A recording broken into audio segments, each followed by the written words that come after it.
Before we get rolling with today's episode, I have a very small favor to ask. If you get any value whatsoever from our episodes of the Enterprise Fitness podcast, please share it with a friend or leave us a review. You see, our mission here at Enterprise Fitness is to empower as many people as possible with their health, fitness, and training.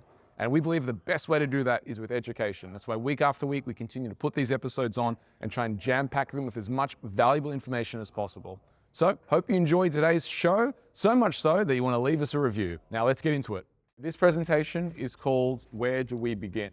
And it's where to begin with a client, where to begin your health and fitness plan, how to start it, how to make things real. So the first principle is keep shit simple. Any intellectual fool can take something that's simple and make it more complicated. But it takes a touch of courage to take things that are complicated and make them simple. And always when we're relating to things, we will make these things as simple as possible, because the simpler it is, the easier it comes to implement. The easier that we implement, the better we're going to action it. The better we're going to action it, the faster we're going to get results. Yes or yes? Yes. Right. So let's make shit simple. I've already said this story before about the client who basically was eating kebabs all the time. And the reason why he was eating kebabs all the time was because he didn't know how to cook. So we could sit down with this client, we could talk to him about macros, we could talk about meal timing, talk about supplements. But really, all he needed to do was learn how to cook, and through teaching him the skills of teaching him how to cook, it's going to change. It's going to make a significant change. So we're looking for the linchpin. So for this client, teach the client how to cook. If you want to look at effective things, they're going to have the biggest bang for buck. And sometimes it can be as simple as teach people how to cook, teach people how to meal prep. And I'm going to say you don't have to take them to a kitchen and teach them how to cook, but explain to them. Buy a kilo of chicken from your butcher. Buy another kilo of mince, freeze it, put it in 500 gram bags, defrost this much, cook this much, put it in this container, get a rice cooker, do this is how much, and then you can start to explain these things and introduce it over time. The simpler, the better. So in psychology, there's what's known as the what the hell effect. I like to call it flat-tire syndrome. Flat-tire syndrome is where you're driving in your car and you get a flat tire. And then you get out of your car and you puncture the other three. Makes no sense. But people do this all the time. And how do they do it with nutrition? How do they do it toward their goals?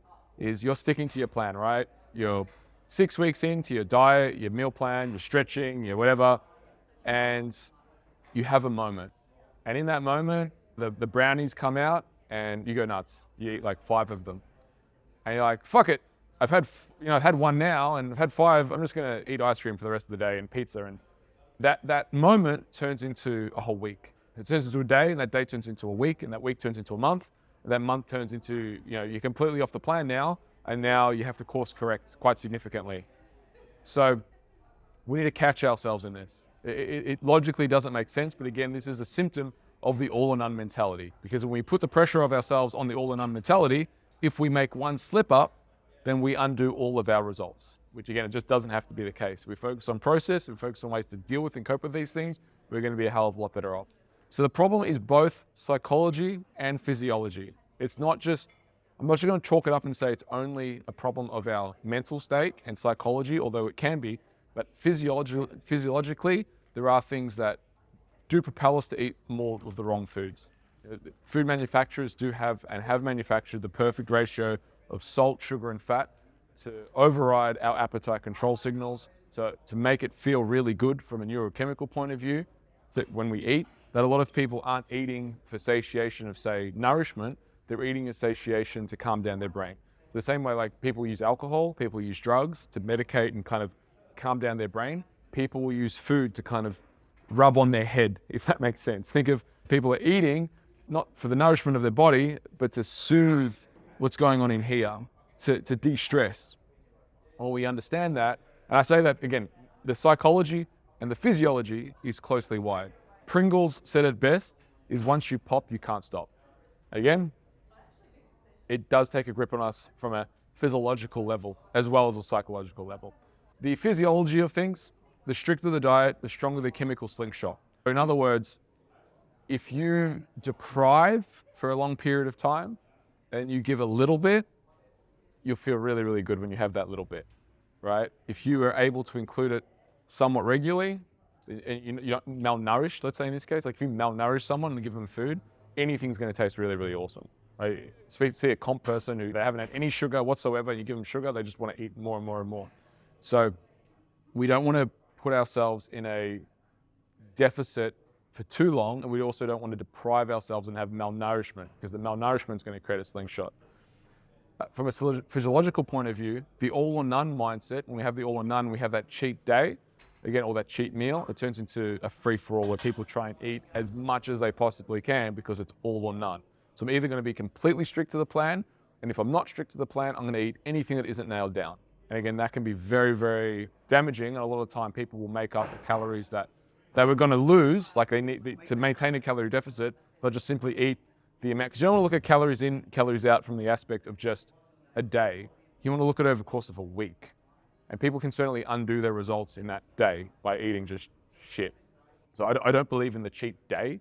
I don't even believe in the cheat meal. I think it's extra meals that you plan, you include, because it's not healthy just to go, I'm going to just gorge and feast on as much as I can because I've deprived myself. Again, that sets us up for the reward and punishment cycle. We don't want to be talking in reward and punishment. I banish those words when people talk about food as let's look at it as reward and punishment. No, let's look at it as nourishment, not reward and punishment, because they're illusions. When we look at this from the perspective how to start our day, if we look at a blood glucose level, blood glucose.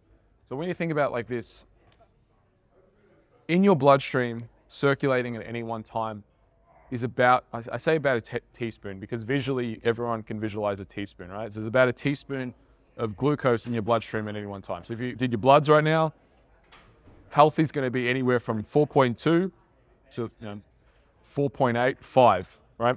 So a diabetic's going to be up at around 7.8, or pre-diabetic 7.8. A full-blown diabetic's going to be up around 8 to 11. So it's two teaspoons of essentially sugar or blood glucose. Anything that goes above that, so if this is, let's just call this 4.5. So when we eat, let's say we wake up, we eat something, this is where a balanced meal is going to drive us a little bit. If we eat something, let's say we eat, well, most of our clients, what they eat like Wheat Bix with juice and skim milk, right? And if we look at this purely from a biochemical point of view, there's a lot of refined carbs in that. It's going to break down into glucose. It's going to spike our blood glucose. Now, blood glucose just can't stay in our body, can't stay high. It results in basically, I forget the word, but diabetic acidosis, whatever it's called. But essentially, the blood thickens and caramelizes. So we need a hormone called insulin, which gets secreted from the pancreas to wrangle that blood glucose down and put it where it's not going to stay inside of our bloodstream. It's going to be put to use. Now, the three places where it can go, essentially, three main places where it's going to go is preferably it's going to go into the muscle. So it's going to knock on the door of the muscle and say, hey, I've got this delivery of glucose. Do you need to use glucose to everyday activity? Do I need to fill muscle glycogen? Now, if the muscle glycogen is full, it's going to say, no, thank you. So it's going to go to the liver. It's going to say, liver, I've got this delivery of of this glycogen. Would you like some? Liver's probably doesn't need that much glycogen to run. It's probably going to say no. So think of insulin as a nutrient taxi, drives around hours and hours, or not hours, a couple of moments, and goes, oh, there's free parking. There's this heaps of free parking. There's actually infinite free parking. What do you think infinite free parking is in the body? Fat cell. So it parks the glucose at the fat cell. And as a result, insulin will always overshoot the mark of glycogen, right? So insulin's always going to overshoot the mark, which then causes blood sugar to crash. And then what do our clients do? Or most people who eat shitty diets, right? Not necessarily our clients, but a lot of people who need to get in shape, they reach for a coffee, they reach for something sugary, they reach for a juice, they reach for a muffin. Again, blood glucose peaks, insulin overshoots the mark and crashes them. And then they're like, oh, I'm tired, I'm gonna have something else, a chocolate bar and a coffee, and boom, blood glucose, insulin overshoots the mark, causes them to crash. And this kind of energetic exchange for a lot of people, it's how they spend their day, is they don't energize their day, they're reactive with their energy levels. And if you look at people's food logs, this can tell quite a bit of a story. And not necessarily all clients, but again, some people, this is how the modern Australian diet, and often when people are coming to us as clients, they're kind of on some type of path, but we want to be aware of this. And I'm obviously using an extreme example. So instead, when we start our day, I definitely believe in a high protein breakfast. In fact, the first 30 grams of protein that you eat is going to go towards the immune system and just towards basically maintenance function of the body. Not even talking about muscle building, just like, hair, skin, nails, immune system. Protein's involved in so many things, neurotransmitters, detoxification. There's so many functions that protein has in the body. So we definitely want to get a head start on that with breakfast. The other thing is protein's going to have very minimal effect on blood, well, almost no effect on blood glucose. Everything we eat has somewhat a little bit of an effect on blood glucose, but fat and protein, very, very minimal. Carbohydrates obviously going to be the big one. I say you want to have a breakfast, you want to instruct to have a breakfast that is high in protein, moderate in fat, and dependent upon activity is what's going to be a carbohydrate. So in other words, if you're in a fat loss phase, then carbohydrates are probably going to be low to moderate. But if you also train in the morning, I might put your carbs first thing in the morning. So it depends on where you train, your activity levels. Carbohydrates is really dependent upon how we structure the whole plan. But generally speaking, it's not going to be, unless you're super lean and you're training as well and you really respond well to carbs, it's not going to be a high carb breakfast usually. And again, for fat loss clients, almost always it's going to be high protein, moderate fat, some carbohydrate, just depending on how we make that up. So the other question that I wanted to just cover that we get as well is about caffeine. So this is our blood glucose chart, because people talk about, coffee, cortisol, stress, all these things, right? So what you should know about cortisol, I'm going to tie this into coffee as well. So look at this as blood glucose. So not to conflate things or confuse things, but we have blood glucose, we have cortisol, we have insulin. When we have caffeine, caffeine can elevate cortisol. Cortisol is a blood glucose immobilizing hormone. It's a stress hormone. Cortisol's function in the body is to mobilize blood glucose so we can do something with glucose to essentially respond to the stress. Yeah? Meaning if I exist off caffeine, I'm having caffeine constantly, but I'm not actually having any activity with it, then that is creating an improper mechanism of releasing blood glucose without it actually being utilized, which is going to also cause you to crash. So how does that work? And again, also the other mechanism, so that's one mechanism. The other mechanism of caffeine is to block the adenosine receptor sites. So sleep, if I talk about this, when you sleep, there's this concept called sleep tension. So at the start of the day, if I measure this on a chart, melatonin and adenosine. So your melatonin should be, say the start of that should be 0. I don't know exactly what it is, but let's say it's 0, right, when you wake up. Over time, that melatonin is going to start to say like at 8 p.m., 10 p.m., your melatonin starts going to increase. So melatonin is the hormone that's going to be responsible for making you start to feel tired, make you fall asleep, right? Your adenosine, let's say at the start of the day is 0. Adenosine over the day is going to start to build up. So if this is your adenosine receptor, what caffeine does is it sits on top of it. So if adenosine will start building up, but caffeine's essentially sitting on top of it, which is preventing the adenosine from being absorbed, which is helping you stay awake and focused. The problem is when caffeine starts to fade, is that adenosine that was sitting there gets absorbed and people crash. The other problem with caffeine is that caffeine has a half-life of 4 to 6 hours, which means it also has a quarter life of 8 to 10 hours. This is why in my book, when I give my coffee rules, you want to cut out coffee at 1:37 p.m. I say it as an odd number because people remember odd numbers, right? But the point that I'm getting at with this, to tie it back to cortisol, and blood glucose, is what people do is they exist off caffeine. So cortisol is a blood glucose immobilizing hormone. If cortisol goes up, it is going to trigger a glucose response, right? Insulin may be secreted for some people from this, which can cause it to wrangle the blood glucose down and then cause that same spike of, crashing. Because in terms of using caffeine, you want to use caffeine when you're going to go do something physically, or in the morning, because it is going to immobilize blood glucose. That's the optimal way to use it. So people are using it just to sit at their computer and read emails because it's having an effect adrenally, not just neurally. It does have an effect neurally. There are two mechanisms. But you're better off, if you want to have an effect neurally, is to use something like lion's mane. Lion's mane's good, tyrosine, L-carnitine, alpha-GPC, things that are going to have an effect from a neural point of view on dopamine and focus rather than an adrenal point of view like caffeine. Make sense? So we bypass the energetic dumping of cortisol. I interrupt this podcast to give you a very special message. December, we are running an Elite Results Bootcamp. What is the Elite Results Bootcamp? It is a 3-day bootcamp where we teach our systems around strength, hypertrophy, and fat loss. It is intense. There are 6 workouts over the 3 days, and our trainers not only spill the beans on all the techniques, methods, systems that we use to get next level results, we take you through actual workouts so you can experience in real time. If you're a client, if you're someone who's interested in enterprise fitness, or if you're a trainer looking to level up, check out our course, Enterprise Fitness Academy, and click on Elite Results. There's a healthy halo effect, and to many trainers and people in the fitness industry, it's obvious, right? When things are labeled low fat, low sugar, organic, natural, low carb, low gluten, high in protein, high in fiber, low in salt, low in sugar, low in cholesterol, these are all marketing buzzwords that create a healthy halo effect on food. The example I use is like blueberry muffins. Low-fat blueberry muffins. The general person would probably think a low-fat blueberry muffin is healthy. But if you look underneath the hood of a low-fat blueberry muffin, it's like 56 grams of carbs, 50 of which are coming from sugar. And the blueberries aren't even blueberries.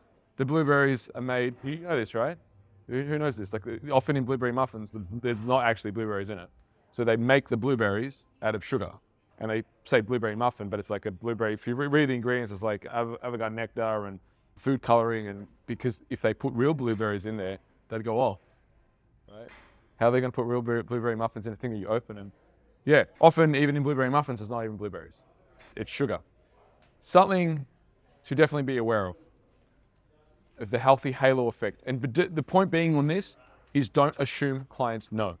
Don't assume, oh yeah, this is, because often you have to recreate it for clients. Starting a plan. Look for a ripple effect. What I like to do before starting a plan or making changes is to really understand the client.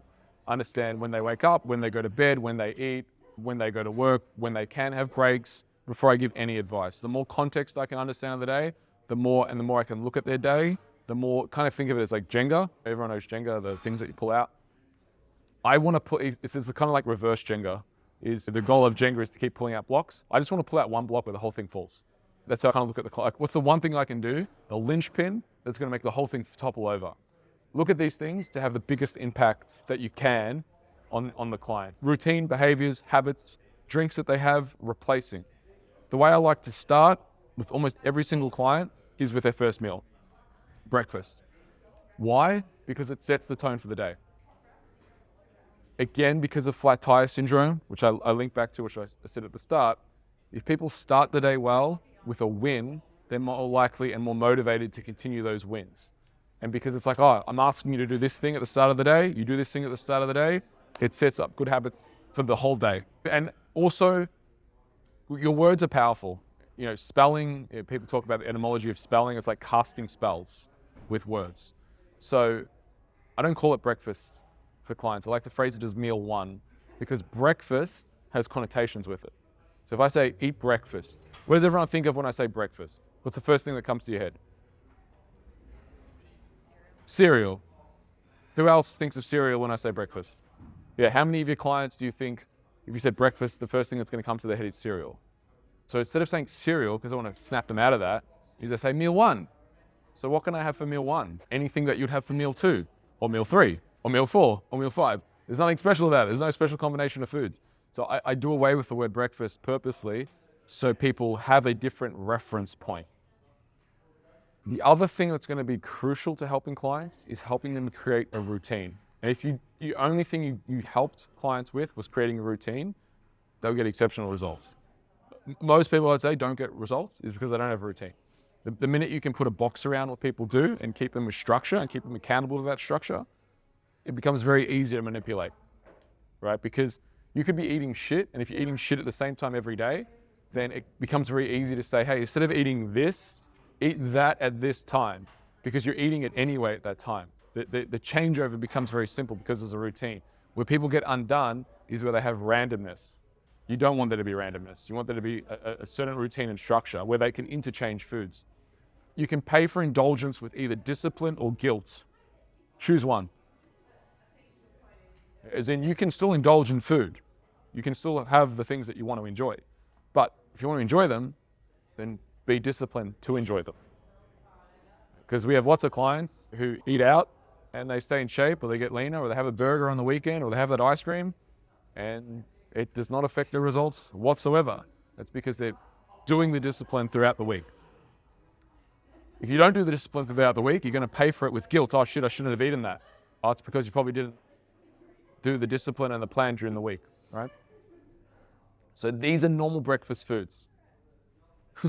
Meats, vegetables, avocado, all different types of carbs. There's nothing special about breakfast foods. There's no combination of food that is special. So yeah, eat as you would. I like eating meat in the morning. I often have mince. I have eggs. I have bacon. I chop up bacon, put it in my mince. I'll have steak. I'll have bacon and eggs. I'll have toast. I'll have rice. I have all different types of foods. And depending where, if I'm traveling, usually I'll try and get a steak in the morning because it's pretty good. Or 3 eggs and 2 pieces of bacon, depending what's available. Salmon's good. But again, there's no particular combination. Lamb's awesome. I love lamb for breakfast. Nice and fatty. Shakes for breakfast. Look, shakes for breakfast isn't my ideal choice. It's not my ideal choice for clients, but you're always working with clients in context of what they're willing to commit to. So is it the worst thing in the world? Absolutely not. Is it a huge step up from cereal? Yes. So how could you do a shake? What I'd recommend if clients are going to have shakes for breakfast is 1 scoop of whey protein, 150 grams of frozen berries. The reason why I recommend frozen berries is to create more texture. Chop up some celery, put a tablespoon of fat or a handful of nuts. So you could weigh 20 grams of nuts like almonds, or a tablespoon of almond butter. Put it in the blender, blend it up. So very seldomly do I recommend shakes just by themselves. I like to fortify the shakes with other things in it. It becomes more enjoyable for the client as well, and something that they can satisfy them for longer. And again, as a routine break, it's great. Like this could be a massive step up for people. So it's in no way do you want to just go, oh yeah, no shakes whatsoever. But again, ideally, I want real food. Where I use protein powder is to make up, it's a macronutrient, right? In the 5th presentation we'll go through today, at the end of the day, I'll talk about how to set goals for your protein intake. But if your goal is, let's say, 200 grams of macro protein a day or 150 grams of macro protein a day, and appetite-wise, you're only able to eat 100, that's where protein shakes become very handy, right? To make up that difference and to fortify and hit your protein macro target. So that's how I look at protein shakes. Usually around 2 shakes a day, like the upper limit is what I like to set for most clients. But again, everything in context. Clients might say, but I'm not hungry first thing in the morning. I always like to ask clients, what do they mean by first thing in the morning? So I define first thing in the morning or first meal as within the first 2 hours. Usually appetite for breakfast, it's always synonymous with late night eating. As in, if someone doesn't have an appetite for breakfast, it's because they're late night eating or simply not moving enough, right? So I'll go through some research here. So late night eating and skipping breakfast are synonymous. So late night eating, also by the way, and the reason why I really do put a big emphasis on breakfast because it helps mitigate the effect of late night eating. And late night eating, generally, is not calorie controlled. Yeah. In fact, who goes there, late night eating, I'm really hungry. I'm gonna make myself broccoli and rice and steak. No, it's not fucking people do. People go, late night eating, I only get what's in the cupboard. Chips, yeah, they look good. I'm still hungry. Cookies, still hungry. Ice cream, still hungry. What else do I have? That's most of the time when people are doing late night eating. It's not calorie controlled. So late night eating as a habit, as a behavior, is something that I want to mitigate as best as I can. That's why I do put an emphasis on setting up a routine for breakfast. In actual fact, late night eating, if you do measure your sleep, for sure it's going to have an impact on your sleep, which then also has a waterfall impact on mental health, physical health, insulin regulation, focus, discipline, everything else. So I'd actually recommend not eating around 3 hours before going to bed. Right? If you go to bed at 11, your last meal's around like 9 o'clock's pushing it, 8 p.m. The earlier the better in many instances. So this is the published study. I've got a heap of studies in my book. I don't know, I think I counted like 300 odd references. So late night eating and skipping breakfast are associated negative impacts of sleep quality and prevents you getting into REM, your rapid eye movement sleep. So again, sleep is super important for physiological health and psychological health. It's associated with increased risk of diabetes and obesity. It decreased reaction times in sports and performance, increased risks of metabolic syndrome, and also interferes with glucose pathways. Increases risk of cardiovascular disease, increases incidence of depression and distress, linked to making poor dietary choices and energy levels. Now it's like a chicken and the egg scenario. All these things consequently because people just make poor choices through not sleeping because they're late night eating, which then affects their sleep, which then affects the poor dietary choices, and it's this cascade, this negative feedback loop that happens. So again, this is why I'm very big on eating breakfast, do away with late night eating. So this is where I think like people talk in the biohacking communities about fasting, and there's a big push on fasting and how healthy it is for you. I think it's ass backwards, personally. I think based on the research, I think fasting in the morning really only serves a very small sect of the population. I think that sect of the population is males in their 40s and 50s who are very skinny and work a lot, and they do it out of convenience to justify them not to eat because they actually see eating as an inhibitor to work, and all they want to do is work. But they're not the most healthiest individuals. Right? That's my observation, because if you look at the biohacking community, that's what it's filled with. It's not filled with people who are jacked. Generally, it's filled with skinny white guys who make a lot of money and just want to work all the time. And then they find, again, theory, fact, conviction. And I had this kind of argument with a client a fair while ago, and I'm like, I just want to fast, I want to fast. I'm like, all right, your fasting's working so well for you, go do your bloods. You've got his bloods done. Your blood glucose should be around that 4.2 to 4.8. His blood glucose is like 5.8. I'm like, dude, fucking fasting's not working for you. He's like, I hate it when you're right. I'm like, I'm trying to tell you, like, get your bloods done. You can get objective data on this. And I think if you are going to implement any plan, get objective data. And it tells you, yes, it's working. No, it's not working.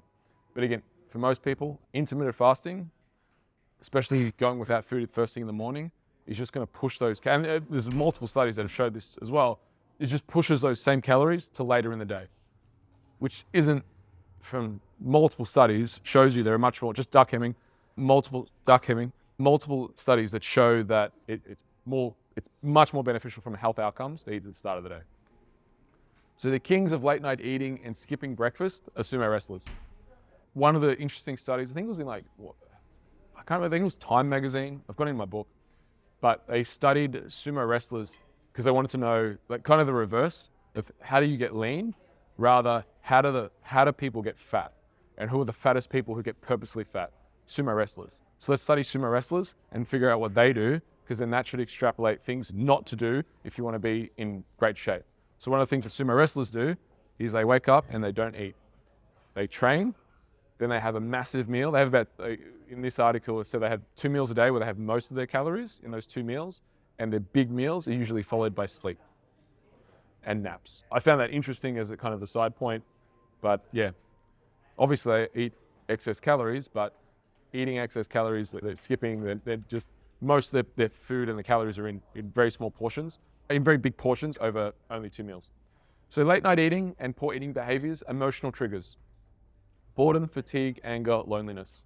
I point these ones out because these are things that you can point out to clients that if you're bored, if you're fatigued, if you're angry, if you're lonely, these are the emotions that you want to be aware of as an individual. These are the emotions you want to be aware of as a coach, and point out that these are the things that may cause you to eat things that otherwise, and cause you to go off your plan. So it's a case of like when you become aware of these things, oh, I'm feeling angry. The way I deal with anger is to eat, or the way I deal with anger is to drink, or the way I deal with boredom is to eat, or the way I deal with fatigue is to eat, or the way I deal with loneliness is to eat and to drink, or to do drugs, whatever it may be. So then it's understanding, okay, if this is the way I deal with things, what other options that when you're calm and conscious, again, the analogy of the rider and the elephant, the rational brain and the emotional brain, when you feel these emotions, having that detour plan, that default plan of, oh, this is what I normally do, I'm gonna go for a walk. I'm going to call a friend. I'm going to call my mum. I'm going to call my dad, who's going to talk me off the ledge of whatever it may be. So thinking about these things when you're at peace, when you're not emotional, other strategies that you could do when you're feeling these things. Being aware of these emotional triggers can certainly go a long way, but think of strategies when you're calm and rational, not when you're emotional. Because when you're emotional, it's the elephant driving, it's not the rider driving. And you want to have that conscious brain of when you feel these emotions, what are things that are actually constructive rather than destructive that you can do. Make sense? As a coach, you want to bring these, make it aware to clients that they have these options. Because often, like, it's easy for me to say this now, it's all conscious, oh yeah, that makes so much sense. But when we feel those emotions, when we feel angry, or we feel bored, we default to that maladaptive child of how do we deal with this? But again, we're adults now. We don't have to be maladaptive. So physiological triggers rather. Physiological triggers that will trigger overeating and getting off the plan. Hunger.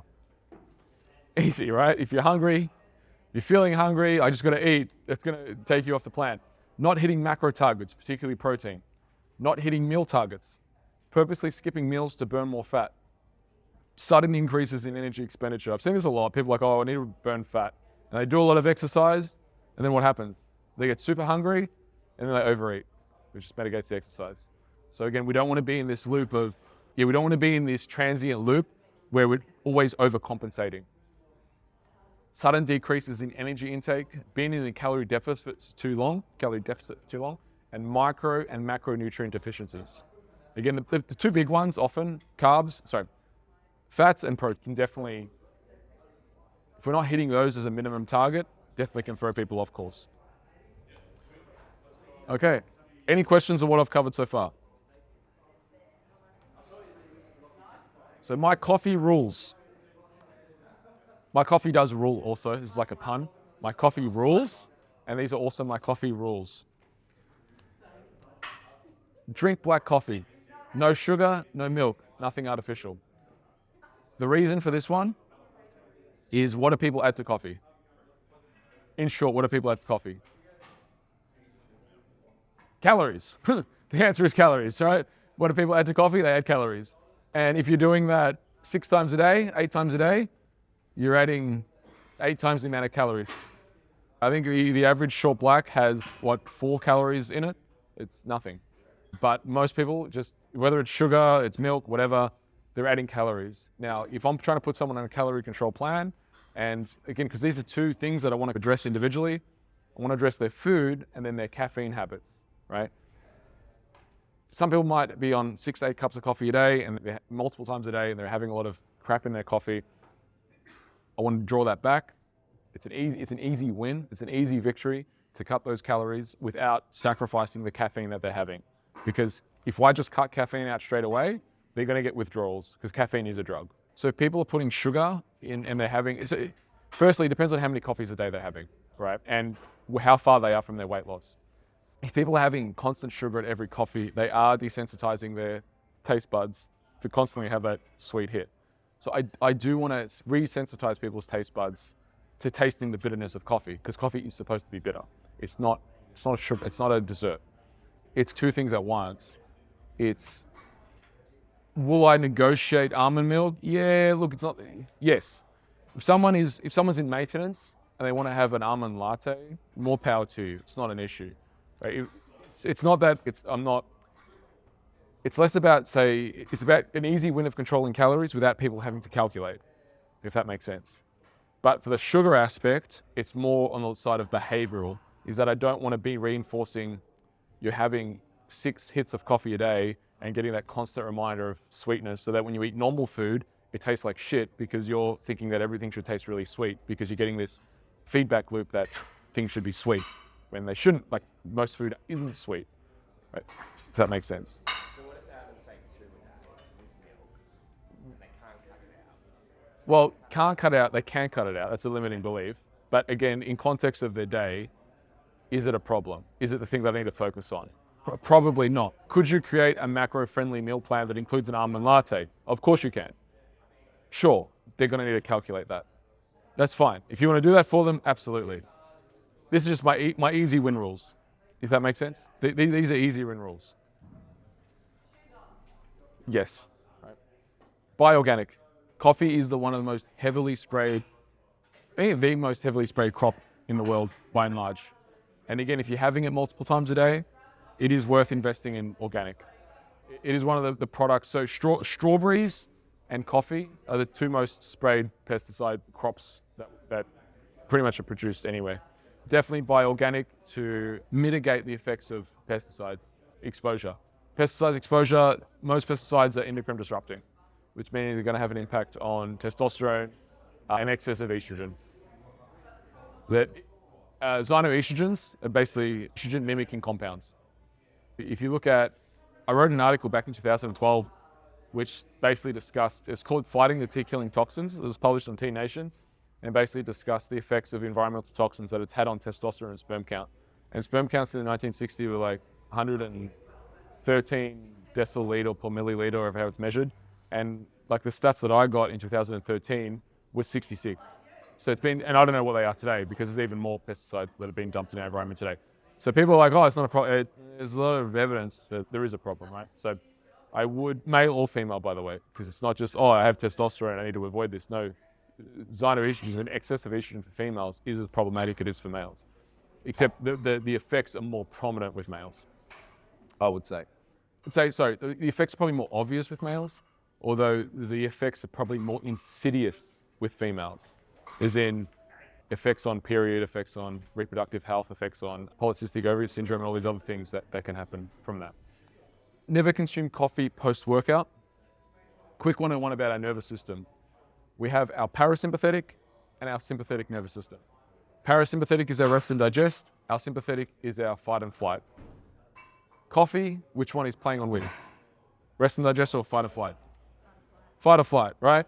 So we do a workout, which is fight or flight, right? After a workout, what do we want to do? We want to rest and digest. So having a coffee post-workout makes no sense because we're triggering that fight or flight again. We want to be relaxing post-workout. We want to be breathing, calming down the nervous system so that we can recover, perpetuate our recovery. Don't have coffee directly post-workout. No coffee after 1:37 p.m. And I spoke about this before. And it's simply because coffee has a half-life of 4 to 6 hours, which also means it has a quarter life of 8 to 10 hours. And I explained before about how it sits on top of that adenosine receptor site. So if you have 100 milligrams of caffeine at 2 o'clock, 6 hours later, like 8 o'clock, you're going to have 50 milligrams in your system. And then 10 hours later, you're going to have 25 milligrams in your system. So you want to allow enough time to make sure that those effects are mitigated. The ideal time for coffee is meal 1 and pre-training. But again, not after 1:37. So we talk here, we have a concept.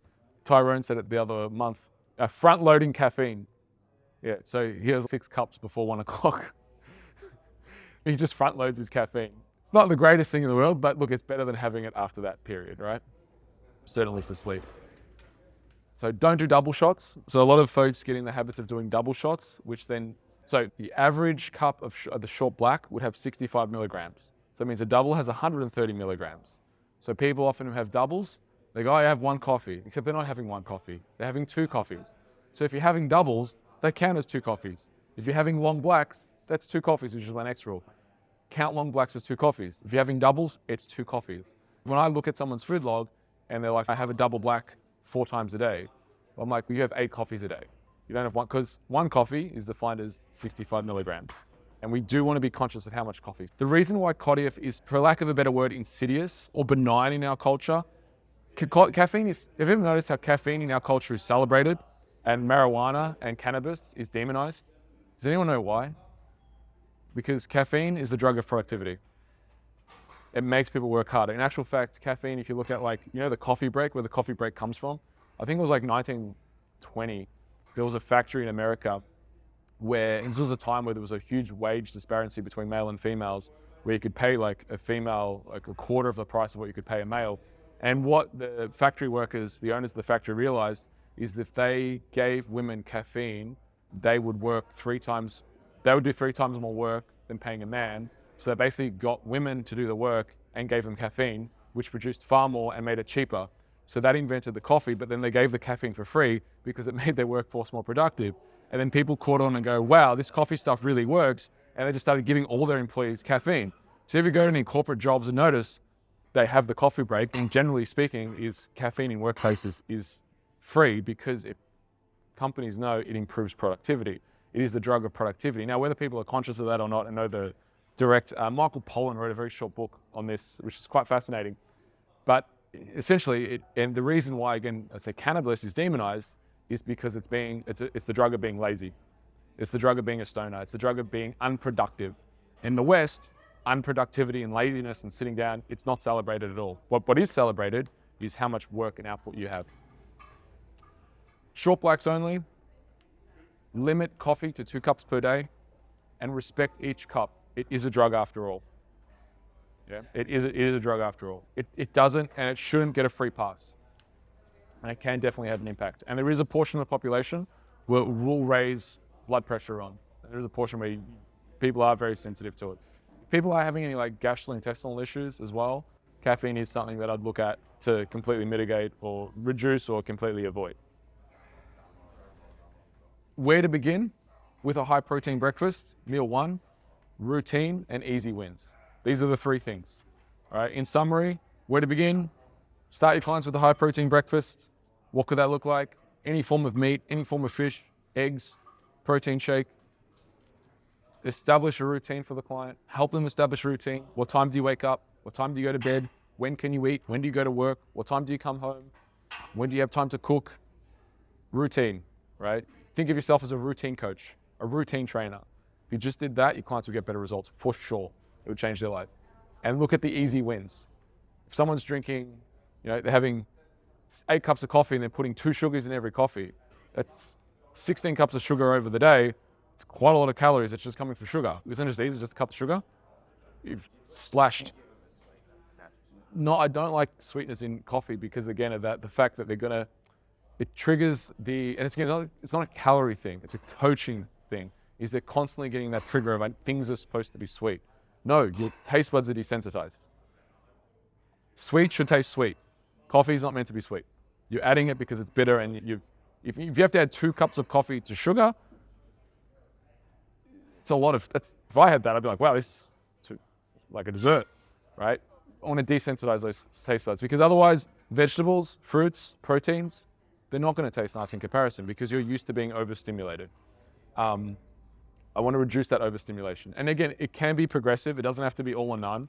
So it might be like from two sugars, have 1 sugar. And generally, if someone does have a caffeine overdose, like having 8 cups, I'll slowly bring that back to 7.5. Do that for 3 days. 7, do that for 3 days. 6.5, do that for 3 days. 6, do that for 3 days. You don't want to go cold turkey because people get withdrawals and they get massive migraines, headaches, and that kind of thing. And you also want to bring the electrolytes that we sell. You want to bring electrolytes in, specifically sodium. So you want to bring sodium and potassium back up as you're bringing people's caffeine down because the adrenal system is run on sodium, potassium.